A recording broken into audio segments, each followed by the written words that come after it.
Hello friends, आज हम WIL की बात कर रहे हैं। वॉलचंद नगर इंडस्ट्रीज लिमिटेड, जो कि एक ISO 9001 2008 certified heavy engineering project execution company है। और मेजरली जो कंपनी है वो DNA सेगमेंट में काम करती है। DNA मीन्स एक डिफेंस, न्यूक्लियर और एरोस्पेस, और काफ़ी प्रेस्टिजियस प्रोजेक्ट्स इन्होंने सप्लाई किए हैं, न्यूक्लियर में भी, डिफेंस में भी, क्योंकि उन सेक्टर्स के अंदर अप्रूवल लेना itself is very very difficult. So becoming an approved vendor in this places like ISRO के साथ में या NPCIL के साथ में, nuclear power corporation of India के साथ में, it is very big thing. तो इनके जो रिजल्ट्स की बात करें Q1 FY27 के अंदर, जो इनकी सेल्स है वो 84% बढ़ी है, जो कि 49 करोड़ से बढ़ के 90.8 करोड़ हो गई है ईयर ऑन ईयर। और नेट प्रॉफिट जो है पिछले साल सेम क्वार्टर में -10 करोड़ था, जो कि बढ़ के 1.18 करोड़ हो गया है।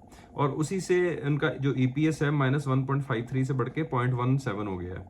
तो अगर हम कंपनी की रेशियोज की भी बात करें इस वक्त, तो कंपनी की जो मार्केट कैप है वो 1600 करोड़ के आसपास है। ROCE इज 4.17, ROE अभी भी नेगेटिव है, फेस वैल्यू ₹2 की है, और जो डेट टू इक्विटी रेशियो वो 0.61 है। और ऑपरेटिंग मार्जिन अगर हम बात करें वालचंद नगर के जो इस क्वार्टर में है, वो टोटल ऑपरेटिंग मार्जिन उनके 8.08% आए हैं।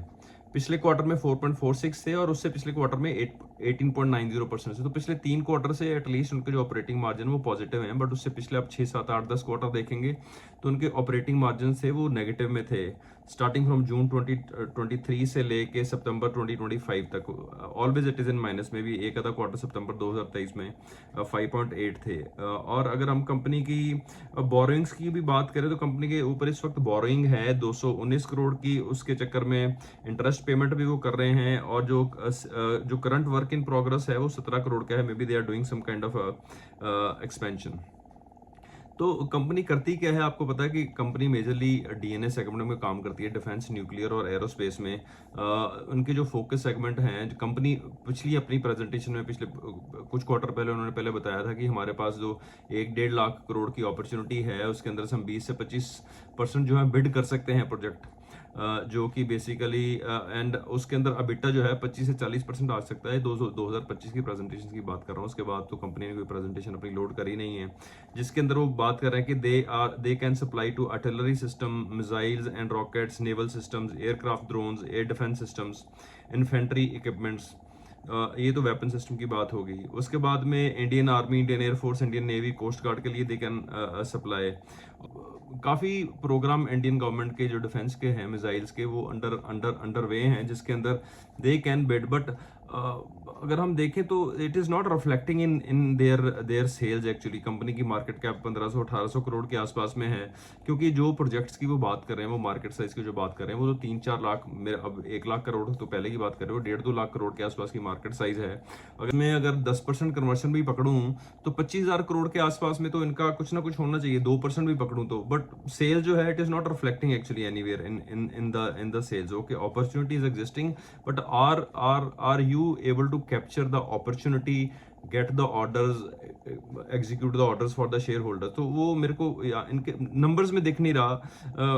ऑर्डर पाइपलाइन इन्होंने पहले 2025 की एक प्रेजेंटेशन में बताई थी 900-950 करोड़ की। उसके बाद में तो I think they are silent about कि भी ऑर्डर बुक कितनी है। तो TTM बेसिस पे भी ट्रेलिंग 12 मंथ्स पे इनकी 317 करोड़ के आसपास की जो है वो टोटल सेल्स हुई है। और कंपनी जो है -3 crore as on TTM base पे -3 करोड़ है, जो कि पिछले साल इनका -15 करोड़ था। तो कंपनी हो सकता है प्रॉफिट में आ जाए by the end of FY 2027, but I am not be able to see any growth trigger going forward कि हाँ, जहाँ पे लगे कि हाँ, क्योंकि कंपनी को डिफेंस के साथ में 3-4 साल की ऑर्डर बुक विजिबिलिटी है। अगर BHEL की हम बात करें, भारत बेल की बात करें, एमटा टेक्नोलॉजीज की बात करें, तो ये टेक्नोलॉजी कंपनी जो काम कर रही हैं एक्चुअली हैवी इंजीनियरिंग फैब्रिकेटर हैं, ये भी लाइक BHEL हो गया, L&T हो गया, SGEC जॉन थॉमसन हो गया। तो it is not reflecting anywhere. अगर हम शेयर होल्डिंग पैटर्न्स की भी बात कर रहे हैं, तो प्रमोटर की 31.59% होल्डिंग है। FIIs ने अपनी होल्डिंग बढ़ा के 0.47 से 2.38% करी है पिछले एक क्वार्टर के अंदर, और पब्लिक शेयर होल्डिंग है 65.53। So this is our view which we are sharing on the company. It is not any buying and selling recommendation. हाँ, अगर एक और चीज़ होगी, इन्वेंट्री डेज अगर हम देखें तो इन्वेंट्री डेज काफ़ी हाई हैं कंपनी के, 451 डेज में कि जो भी वो सामान मंगाते हैं वो 450 दिनों के बाद सिस्टम से बाहर जाता है। और डेज पेबल 220 है, डेज डेटर डेज हैं 114 हैं, और कैश कन्वर्सन साइकिल जो है 346 है। तो ये थोड़े से रेड फ्लैग्स हैं एक्चुअली इस एरिया के अंदर।